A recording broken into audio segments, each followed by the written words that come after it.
Imagine drawing up the blueprints for, like, the most inescapable, terrifying prison in human history. Right. But you're assuming it won't actually be built for centuries. Yeah. Yeah, it's a distant threat. Exactly. Now imagine looking out your window just 27 years later and realizing, oh, wait, you were already living inside it. The walls are already up. The walls went up while you weren't even looking. I mean, that is the absolute definition of architectural panic. Oh, totally. And it perfectly describes the intellectual whiplash of one of the 20th century's most brilliant minds.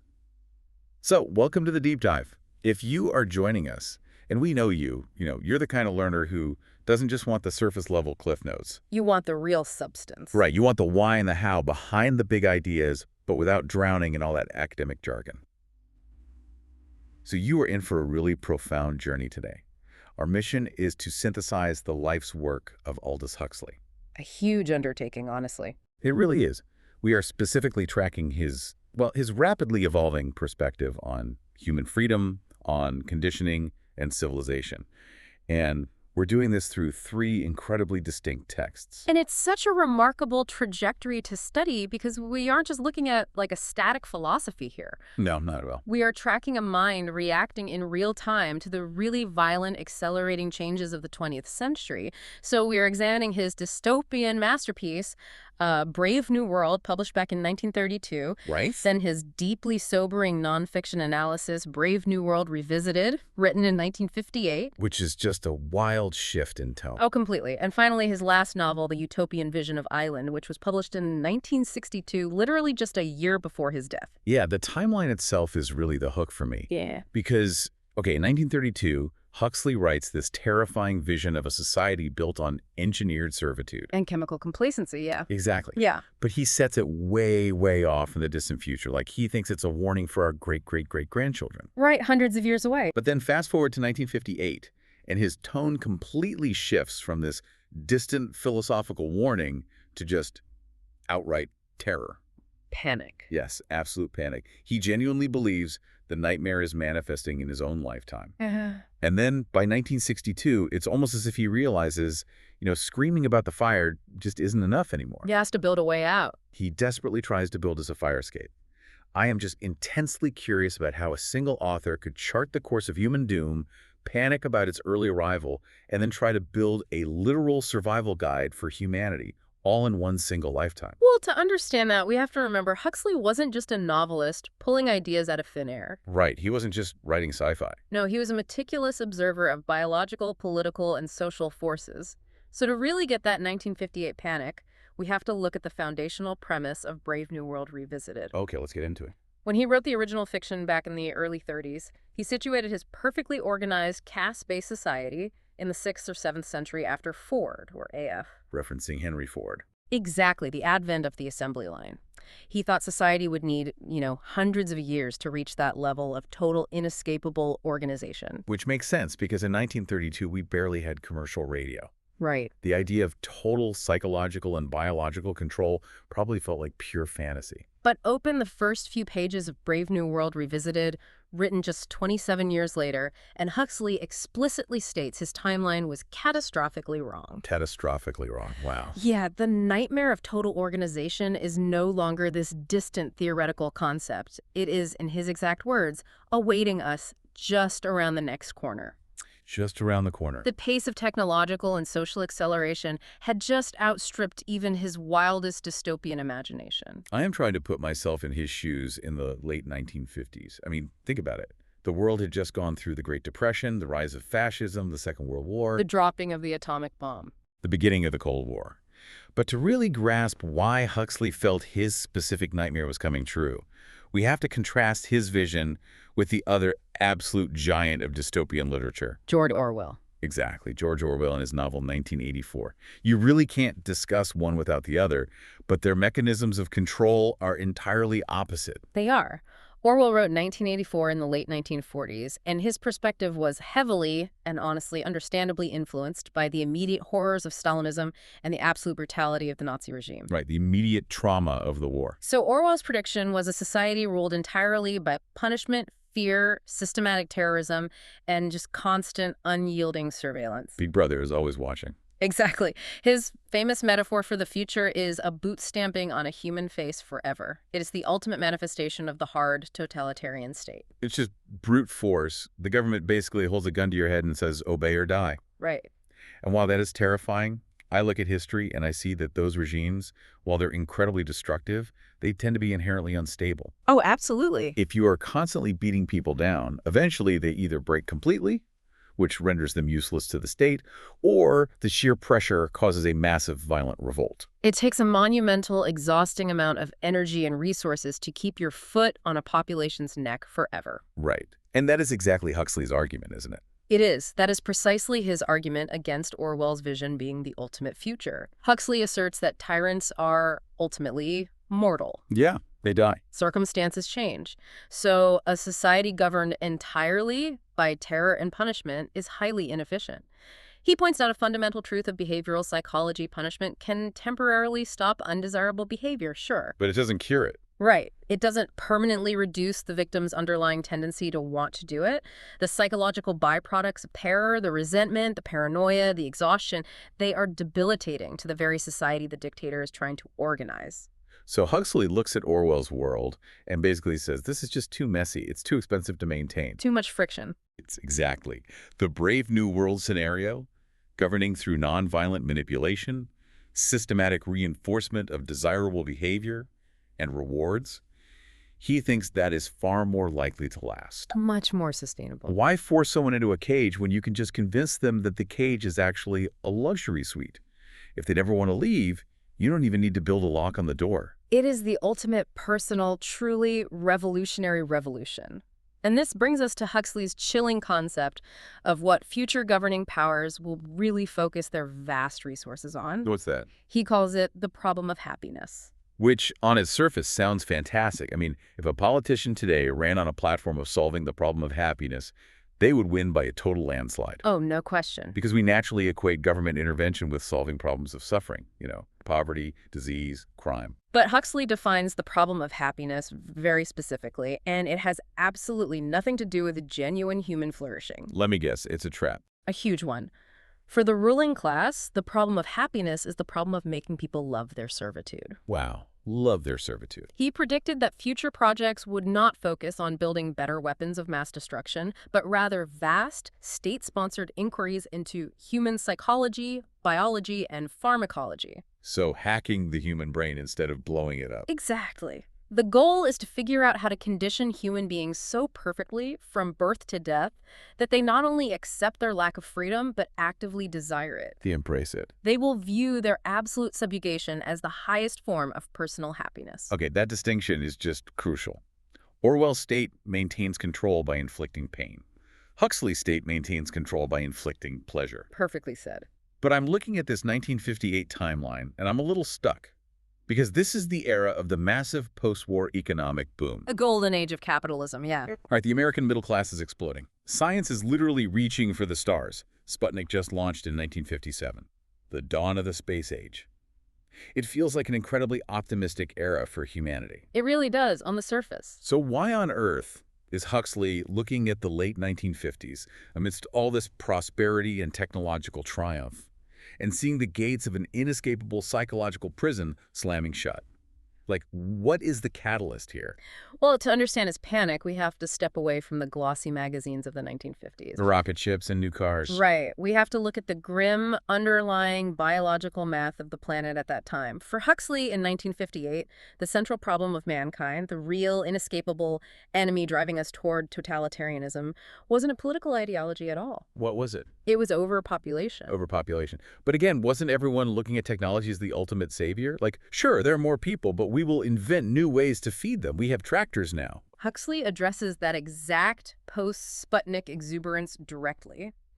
He argues that all the talk about conquering space is completely irrelevant and even dangerously nonsensical for the vast masses of humanity living on Earth. Because we're not all moving to Mars anytime soon. Exactly. Because while the superpowers are distracted by the prestige of looking up at the stars, the biological reality on the ground is that the Earth's human population is doubling at terrifying, unprecedented speeds. Right. And he points out a brutal, almost tragic irony of modern science. He says we have become exceptionally good at death control. Death control, okay, meaning the implementation of basic public health measures, stuff like chlorinating the water supply, distributing cheap antibiotics like penicillin. Using DDT to eradicate malaria-carrying mosquitoes. Right, things that drastically reduce the mortality rate, especially infant mortality, which, let's be clear, Yeah. is a profound moral victory for humanity. We want fewer people dying. It is a miraculous achievement. Nobody is arguing against that. But Huxley forces us to look at the mathematical consequence of that miracle when it exists in a vacuum.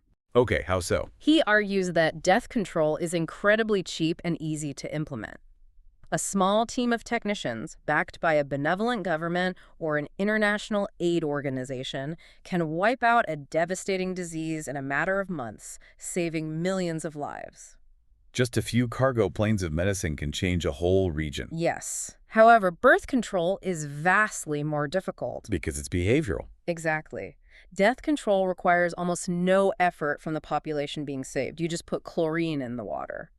But birth control requires the active, daily, sustained cooperation of countless individuals. Individuals who might lack the resources or the education or the infrastructure or even the cultural and religious permission to practice it. Right. I see where this is going. It's a massive demographic bottleneck. You have death rates suddenly dropping like a stone due to imported modern medicine, but birth rates remain at historically staggering highs. The math is unforgiving. The population doesn't just grow, it explodes exponentially. Exponentially.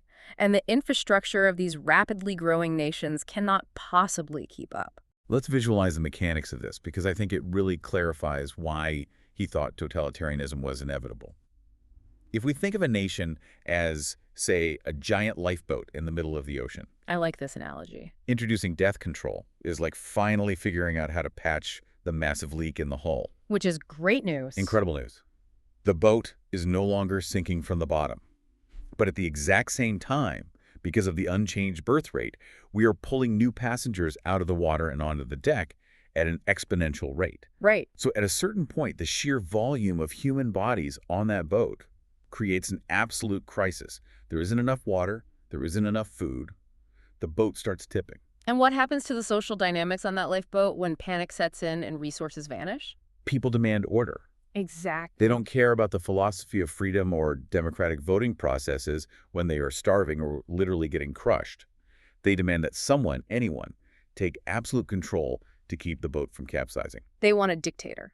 They want a captain to start strictly rationing the food, assigning everyone a specific square inch of deck space, and violently suppressing anyone who steps out of line.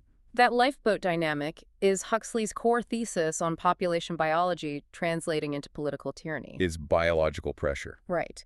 If the production of food, housing, and education can't keep up with the explosive population growth, the economic situation becomes incredibly precarious. You get massive unemployment, extreme poverty, and inevitable social unrest. And when a society faces that level of severe existential instability, the central government is forced to step in. They have to assume additional responsibilities just to maintain basic survival.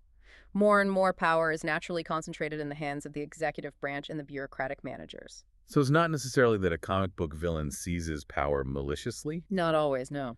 It's that the biological pressure of too many humans competing for too few resources makes democratic deliberation feel like a luxury society can just no longer afford. Overpopulation inevitably leads to economic insecurity, which leads to unrest, which demands centralized control. It's a domino effect. It is, and Huxley warns that in the absence of a deeply rooted, highly robust constitutional tradition, which many newly forming states in the mid-20th century frankly lacked, that centralized power will almost certainly be exercised dictatorially. Wow.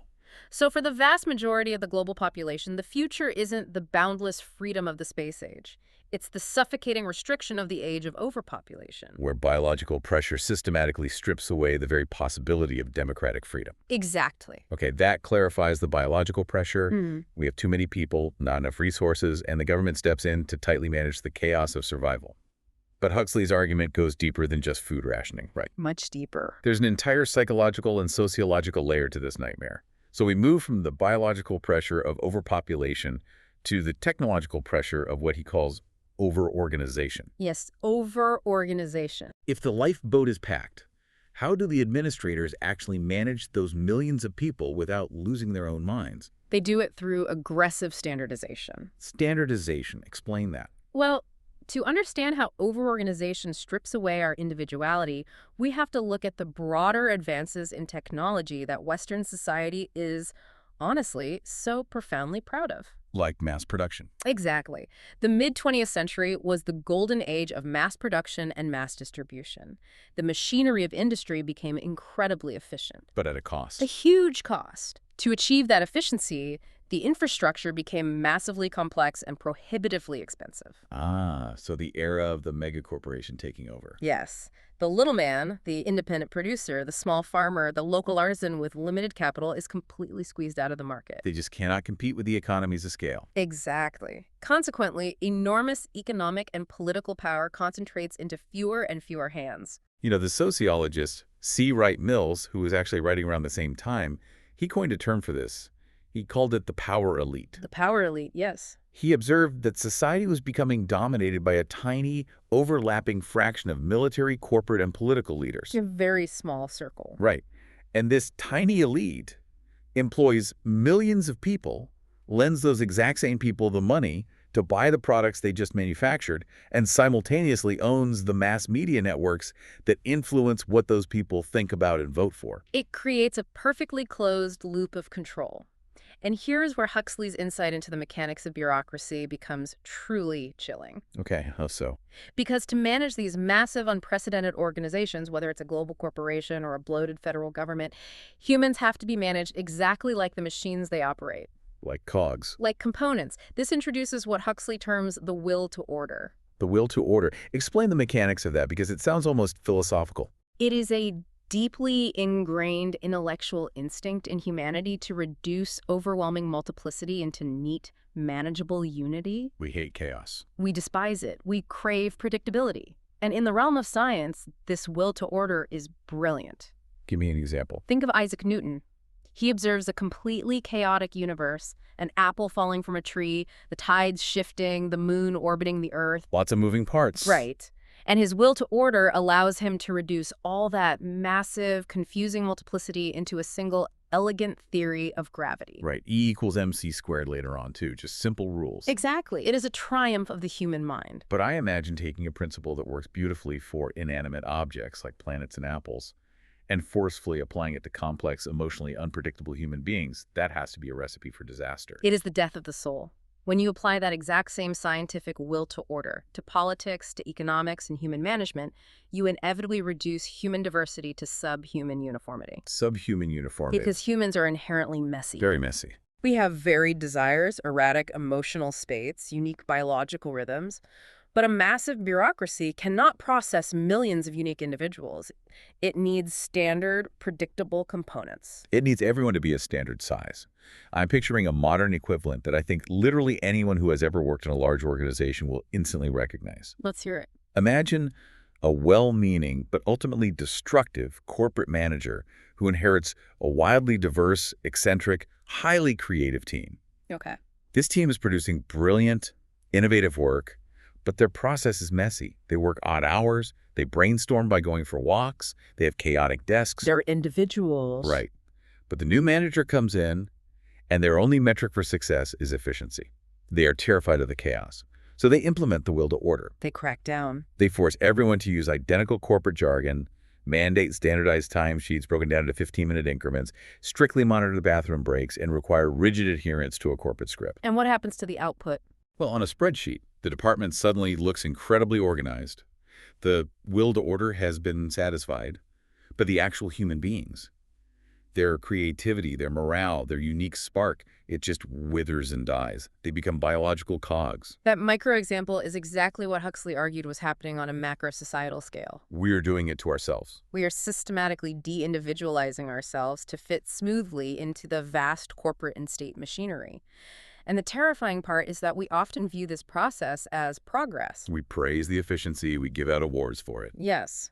But this relentless drive towards subhuman uniformity leads to a profound, society-wide mental health crisis. I can see why. In Brave New World Revisited, Huxley heavily cites the philosopher and psychoanalyst Dr. Erich Fromm to explain the psychological toll of this overorganization. Right, Eric Fromm. Fromm warned that our highly industrialized Western society was fundamentally designed to turn man into an automaton. And this is where the philosophy gets deeply, deeply unsettling. Because Fromm's definition of what constitutes mental sickness completely flips our standard medical definitions upside down. It is a harrowing paradox. Fromm points out that increasing mental sickness in a deeply sick society might not look like classic neurosis at all. Wait, explain that. What does it look like? Well, we tend to think of the mentally unwell as the people having visible breakdowns, experiencing severe anxiety, or struggling with overt disruptive symptoms. Right, people who are visibly struggling to cope. But Fromm argues that those visible symptoms of conflict and distress are actually a positive sign. Really? Yes, they are a sign that the individual's core human life force is still alive. It's still resisting the machine and still fighting for genuine happiness and autonomy. Oh, wow. So the people who look like they're failing to cope with modern society, the Mhm. ones experiencing burnout, deep anxiety, the feeling that something is deeply wrong with how we live, they are actually the ones whose humanity is still intact. Their bodies and minds are rightfully rejecting an abnormal, dehumanizing environment. Yes. And the truly hopeless victims, the individuals Fromm considers to be the most profoundly, incurably sick, are the ones who appear to be perfectly normal. The ones who fit right in. They're normal only because they're completely seamlessly adjusted to a profoundly abnormal, mechanized society. That is terrifying. Their human voice, their unique biological individuality, has been silenced so early and so thoroughly in life that they don't even possess the capacity to struggle anymore. They have conformed to the point of absolute uniformity. They wake up, they consume, they obey, they sleep. And they feel no friction whatsoever. Wow. If you fit perfectly into an insane world, you are the one who is truly sick. Your internal alarm system has been entirely disabled. That's a great way to put it. The alarm is broken. That is a heavy, almost paralyzing thought, especially today when we constantly medicate people specifically so they can function within systems that are burning them out. But it leads us to the next crucial question. If this overarching will to order desires absolute conformity, and if people's natural life force wants to resist being turned into an automaton, how does the system achieve this conformity without using Orwell's violent boot-stamping tactics? How do they get us to agree to it? Right. How do they get us to willingly put on the straitjacket and tell all our friends how comfortable it is? To understand the mechanism of that willing surrender, we transition from the structural pressures, the biology, and the organization to the surgical use of psychological tools. The propaganda. Specifically, Huxley provides a masterful, timeless critique of propaganda and mass distraction.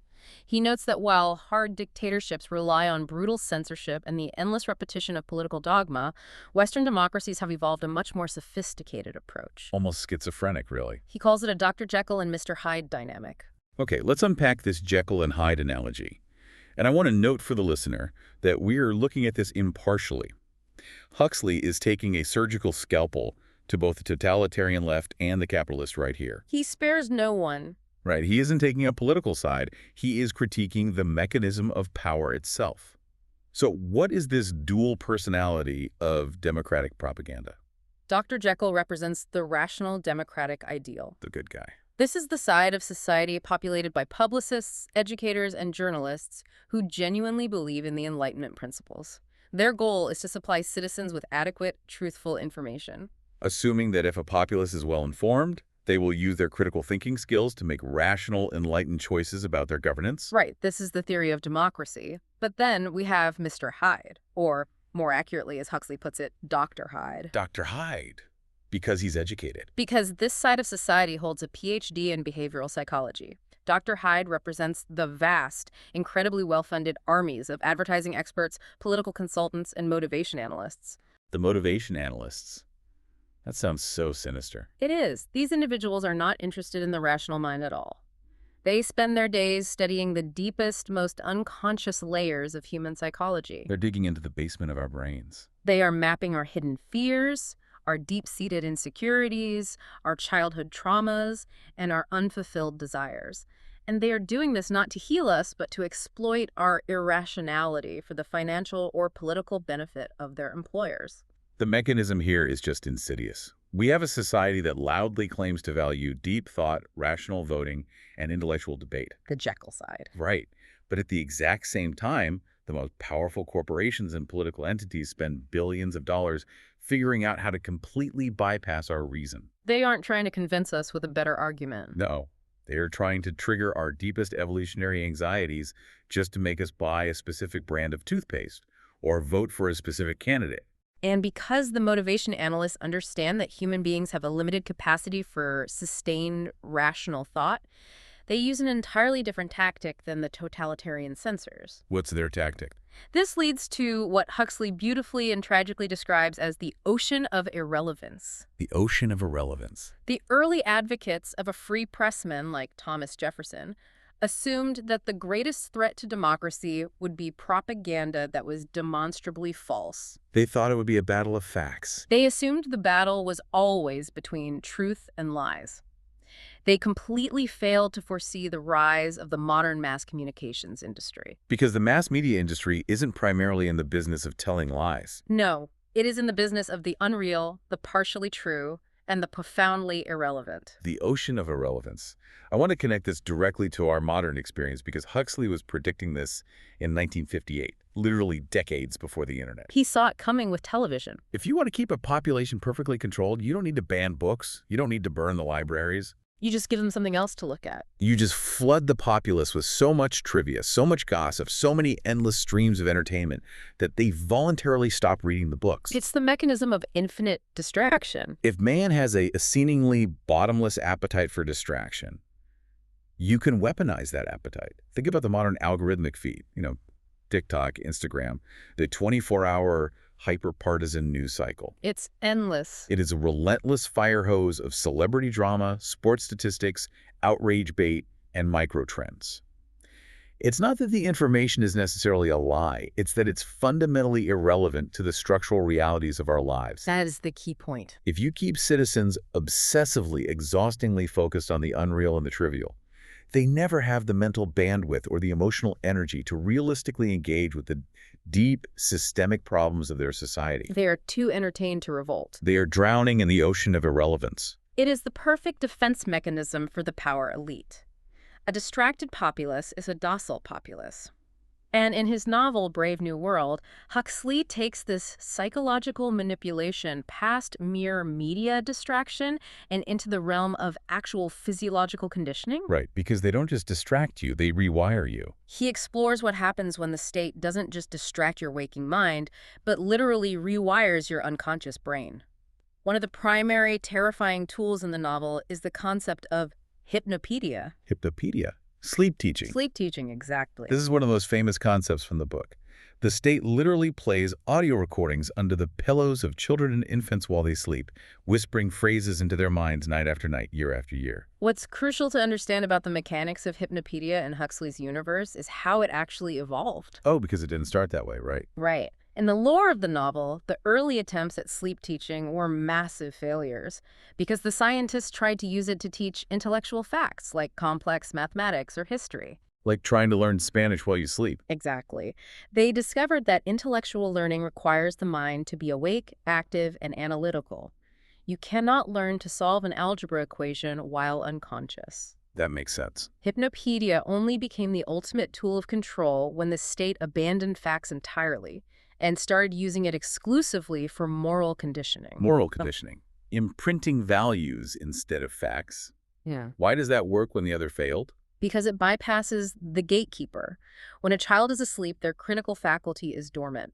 The whispered suggestions don't encounter any intellectual resistance. Go straight into the subconscious. Hypnopedia became the greatest socializing force in history because it taught what Huxley called words without reason. Words without reason. It embedded deeply emotional, axiomatic statements like, everyone belongs to everyone else, or ending is better than mending, directly into the unconscious bedrock of the mind. The sleeping brain swallowed these suggestions whole, unexamined. Over time, those whispered suggestions don't just feel like learned facts. They feel like the fundamental, unquestionable baseline of reality. It becomes the voice of the person's own conscience. Exactly. That is deeply unsettling because it highlights just how vulnerable the human mind is when reason is bypassed. So as a learner listening to this today, my immediate reaction is a desperate need for a defense mechanism. A shield. Right. If massive institutions are utilizing psychological tools, these words without reason, through algorithms, advertising, and constant media saturation, to bypass our rational defenses, how do we protect ourselves? Does Huxley offer a shield? He does. In the final chapters of Brave New World Revisited, Huxley's prescription is incredibly urgent. He says we need a massive systematic shift in our educational priorities. Okay, what do we teach? He argues that language is the defining tool that lifted humanity from animality to civilization. But it is a double-edged sword. That exact same capacity for language is what allows us to commit acts of organized, diabolical stupidity. If we're manipulated by it. If we do not intimately understand the symbolic, manipulative nature of words, we can be led to horrors. He calls for a rigorous education in propaganda analysis. We need to teach people how the magic trick is done so they stop being mesmerized by the magician. Precisely, or rather, to put it in his terms, we must learn to see through the sophistries. He argues we must teach children from a very young age not just what to think, but how to dissect information. How to pull it apart. How to distinguish between a demonstrably true fact and a meaningless, emotionally manipulative statement. If we don't build an intellectual immune system, the ocean of irrelevance will swallow us. Which, honestly, is incredibly difficult to do when the distraction is so pleasant. It's designed to be. It is so much easier to scroll than it is to analyze. And this tension, the comfort of the distraction versus the pain of reality, it perfectly sets up what I think is one of the greatest philosophical showdowns in literary history. It's a climax of Brave New World. Yes. The dialogue between John the Savage, the young man raised outside the utopian system, and Mustafa Mond, the world controller. It is an unparalleled piece of writing. Yeah. Because Mustafa Mond isn't presented as some cackling villain. He is deeply intelligent, perfectly rational, and he fully understands the history of humanity. He's read Shakespeare, too. He has. Mon explicitly lays out the brutal logic of their perfectly ordered society. He explains to the savage that civilization has absolutely no need for nobility or heroism or high art. It's all obsolete. In fact, Mon argues that those things are symptoms of political inefficiency. Mon basically looks at human history and says, look at the pain. Look at the wars fought over religion, the suffering caused by romantic jealousy, the crushing weight of poverty, the existential dread of freedom. We solved it. We fixed the glitch. He says we got rid of God, we got rid of the messy nuclear family, we got rid of dangerous literature, and in exchange, we gave you absolute comfort. You never have to feel the agony of a broken heart. You never have to fear old age or disease. We engineered the pain out of the human experience. And Mond points out that in a properly organized, perfectly stable society, no one ever has the opportunity to be heroic because there are no crises that require heroism. Heroism is a byproduct of danger. And they have eliminated danger. But John the Savage, who knows Shakespeare by heart, who understands the deep, messy, agonizing beauty of real human emotion, he is listening to this perfectly logical explanation, and he is absolutely horrified. He rejects the bargain. He demands the right to read poetry. He demands real danger. He demands the freedom to be good, which intrinsically requires the freedom to be evil. You can't have one without the other. And in this incredibly powerful, defiant moment, the savage looks at the world controller and says, I'm claiming the right to be unhappy. It is a profound philosophical declaration. The savage is claiming the right to experience the absolute full spectrum of human emotion, including pain, disease, fear, and heartbreak. Because he recognizes that those vulnerabilities are the unavoidable price of genuine freedom and authentic humanity. A world without pain is a world without a soul. So, if Brave New World is the diagnosis of this horrific disease, a future where we happily trade our souls for chemical comfort and subhuman uniformity, what is the cure? Well, Huxley didn't just leave us with John the Savage claiming the right to be miserable. He spent the rest of his life trying to find a better way.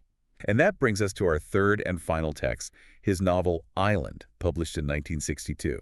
Island is entirely different in tone. It is Huxley's desperate, earnest attempt to map a way out of the trap he spent his life defining. It's the fire escape. It is the story of Will Farnaby, a deeply cynical, emotionally traumatized Western journalist who shipwrecks on the shores of Pala, a forbidden, highly secluded island in the Indian Ocean. And right from the very first pages, as Farnaby wakes up bruised and battered on the beach, Huxley begins drawing the philosophical contrast between the West and this new society. It starts immediately. I absolutely love the opening scene. Farnaby is lying there completely disoriented, and he suddenly hears a voice calling out, "Attention!"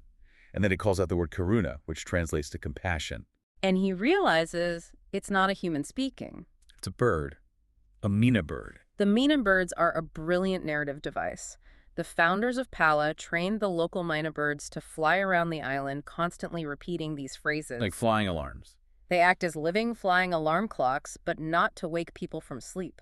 They are designed to wake people from the waking dream of their own minds. Oh, wow. They remind the inhabitants to snap out of their anxieties about the future or regrets about the past, to pay attention to the exact here and now, and to practice active compassion. It immediately establishes that Pala is a society built on relentless mindfulness. Which is the direct antithesis to the endless distraction of the Brave New World. But I have to ask the skeptic's question here. Go for it.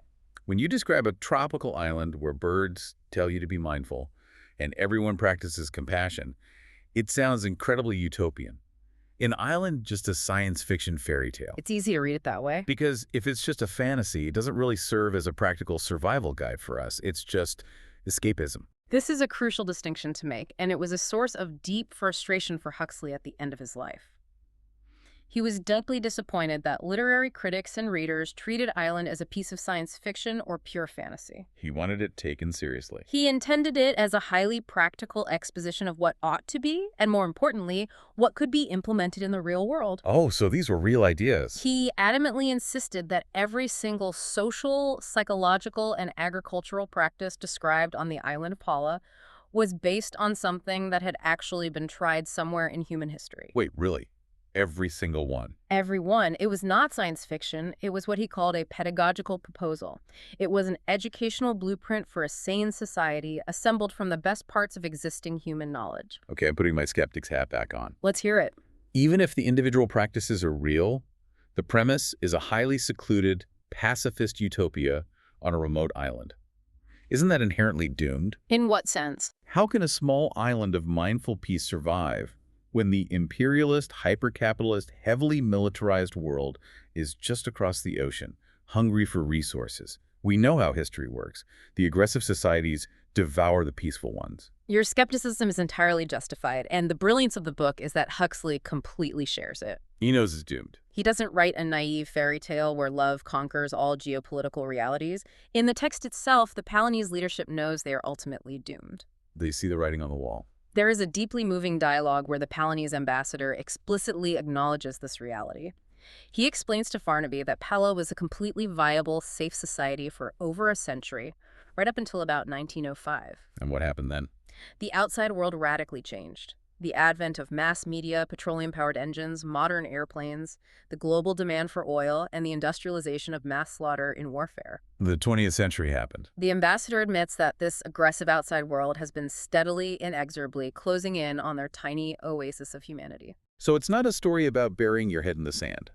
The Palanese aren't ignorant. Not at all. They know the bulldozers of progress and the armies of over-organization are literally massing at their borders. They hear the engines. But knowing the end is near, they make a conscious choice. They choose to live fully, intentionally, and compassionately until the very last second. They don't compromise their humanity just to survive a few years longer as a militarized state. Precisely.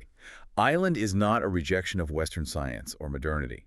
It is a profound attempt to integrate the two halves of human progress. It's an attempt to equalize the extreme excesses of capitalist industry and technology with deep psychological, ecological, and spiritual health. They use science, but they subjugate it to human well-being. And one of the most fascinating and controversial ways they achieve this psychological health is by fundamentally reimagining the core unit of society. The family. Let's talk about the MIC, the Mutual Adoption Club, because this tackles the exact psychological neuroses that Freud and the psychoanalysts of the 20th century were constantly trying to cure. It's a radical structural shift. Let's look at the mechanics of it. In the West, we rely almost entirely on the isolated, exclusive nuclear family. 2 parents, a few kids. Right. A child is born to 2 parents.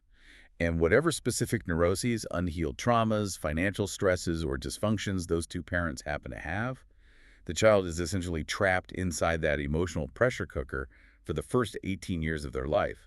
The Palanese founders viewed the exclusive, isolated nuclear family as a virtual breeding ground for psychological damage. A breeding ground. They saw it as an environment where the child has no escape from the concentrated flaws of the parents. So instead of abolishing the family, which totalitarian regimes often try to do by having the state raise the children, Pala created the MCs. Mutual adoption clubs, how do they work? MAC is a formalized group of families, maybe 15 to 20 couples and all their children, who all mutually adopt one another. Mutually adopt. They don't take children away. They expand the familial safety net. They give the children dozens of additional parents, and they give the parents dozens of additional children. I absolutely love the specific phrase the Palanese use to describe the traditional Western family structure. They call it freedom in a telephone booth. It's such a perfect metaphor. It really is.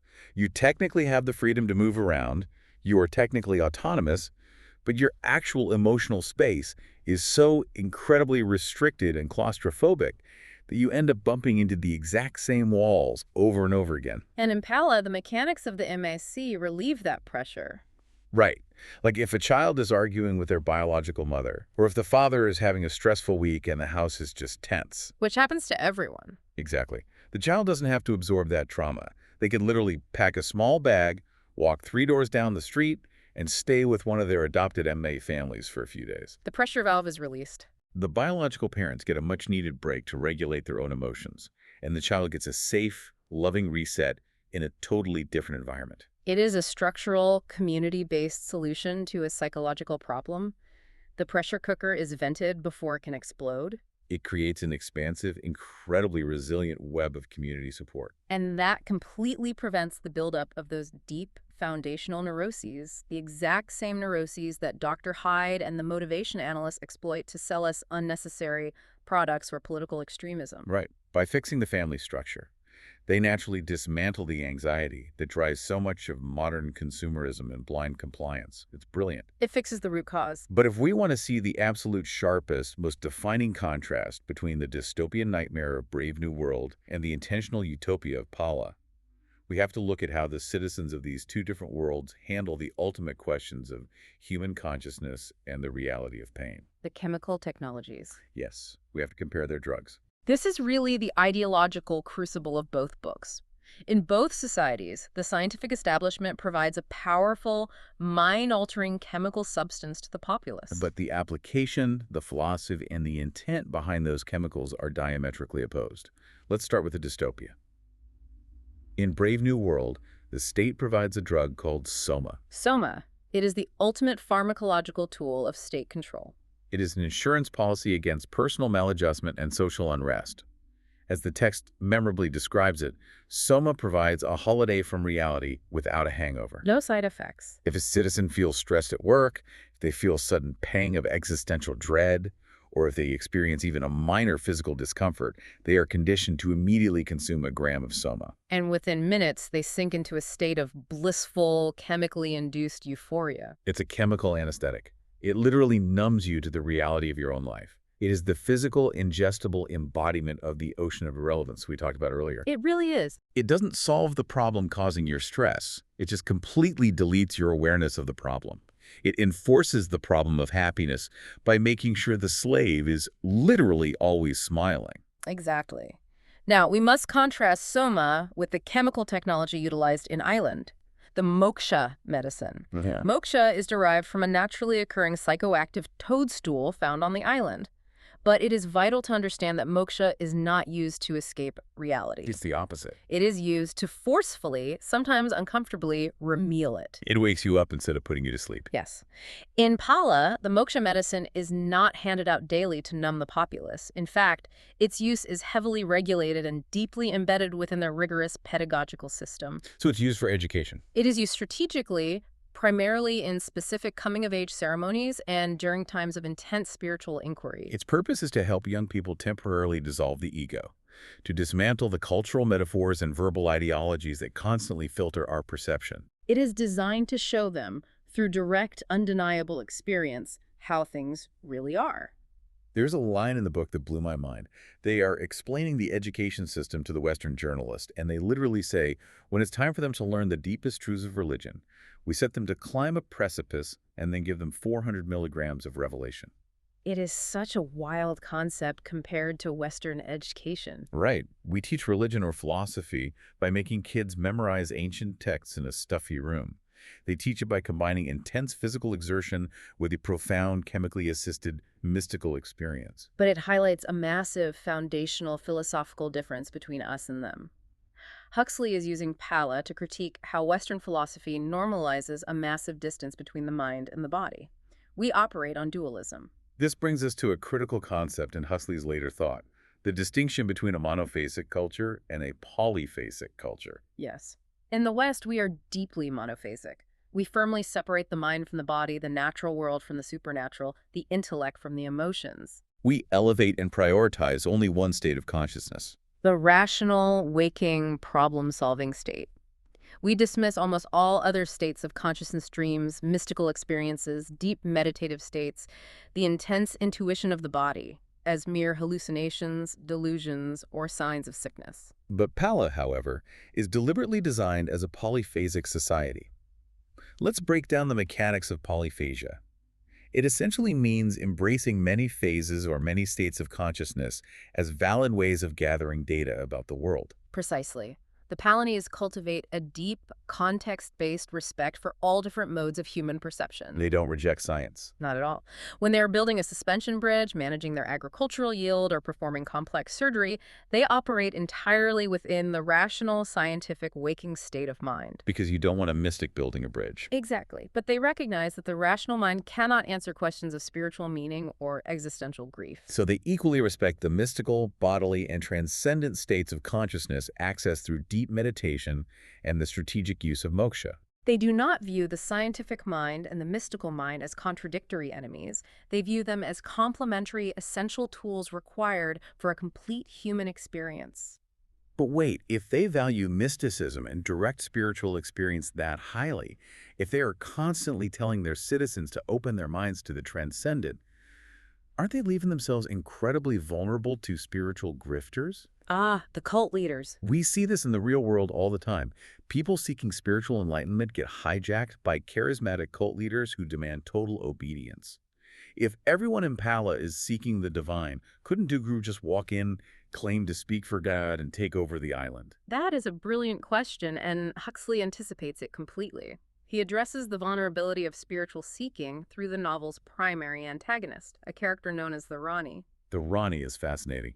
She isn't a military conqueror, she is a spiritual imperialist. A great way to describe her. She comes from the outside world, she marries into the Palanese royal family, and she decides it is her divine mission to save the island from its own practices. The Rani represents the exact danger you described. She wants to import rigid, outside dogma into Pala. She talks endlessly, in capital letters, about pure spirituality, the ascended masters, and the divine voice. She relies heavily on highly charged dogmatic symbols, and she views herself as an enlightened guru whose job is to dictate explicit, unquestionable moral instructions to her followers. She fundamentally abstracts the spiritual experience, separating it completely from the messy physical reality of the body and the earth. And the incredible thing is the Palanese psychological immune system completely repels her. They listen to her grandiose speeches, and they essentially just politely yawn. Why? Because they have absolutely no use for dogma. They don't need a guru to tell them what the divine looks like, because through their polyphasic education and the moksha medicine, they have experienced it themselves. They value direct experience combined with clear, rational statements. They don't want to worship the symbol of a thing. They want to experience the thing itself. If you have tasted honey yourself, you don't need to join a cult that worships a painting of a bee. They see the Rani's brand of pure spirituality for what it really is. Just another sophisticated form of escapism. It is a way to avoid the hard work of being compassionate in the present moment. To them, her dogma is no different than the endless distraction of mass media or the chemical numbness of soma. If we step back and look at the vast architecture of Huxley's thought, Pala represents his ultimate, hard-won synthesis. It really does. It is a society that takes the absolute best of Western rational science, medicine, and public health, and consciously binds it to the best of Eastern mindfulness, community integration, and direct, unmediated spiritual experience. It is a society that constantly actively questions its own ideologies. It aggressively resists the bureaucratic will to order, by enthusiastically embracing the messy, unpredictable, beautiful reality of human multiplicity. Beautiful vision. This has been an absolutely staggering journey through the evolution of one man's mind. So for you, the learner listening to this, let's synthesize exactly what we've uncovered across these three texts. We covered a lot of ground. We did. Huxley spent his life observing the trajectory of the 20th century, and he gave us a terrifying, vital warning. The final defeat of human liberty will not necessarily be televised with tanks rolling down the streets or boots stamping on faces. The ultimate prison is the one we build for ourselves. Our freedom can be surrendered voluntarily, even happily.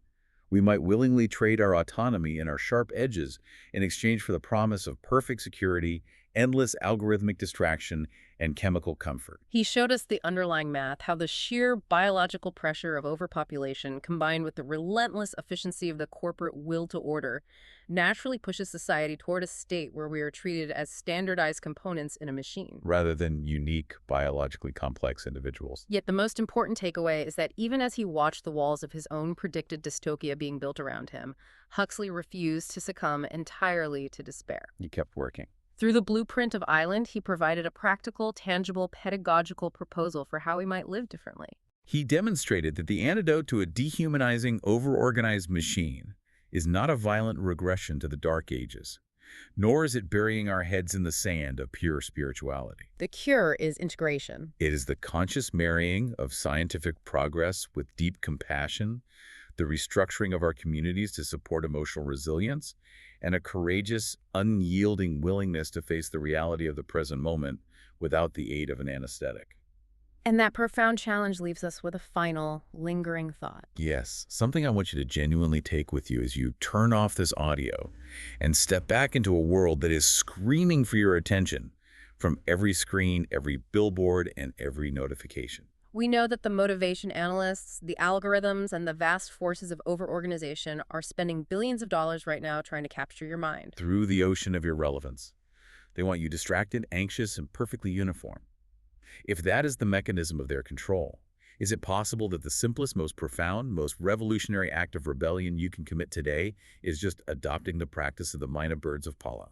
It is the ultimate act of defiance against a system that profits entirely from your distraction and your absence. What would happen if, in the middle of our chaotic, media-saturated, over-organized lives, we stopped looking for the fire escape in the architect's blueprint, took a deep breath, and simply paid attention?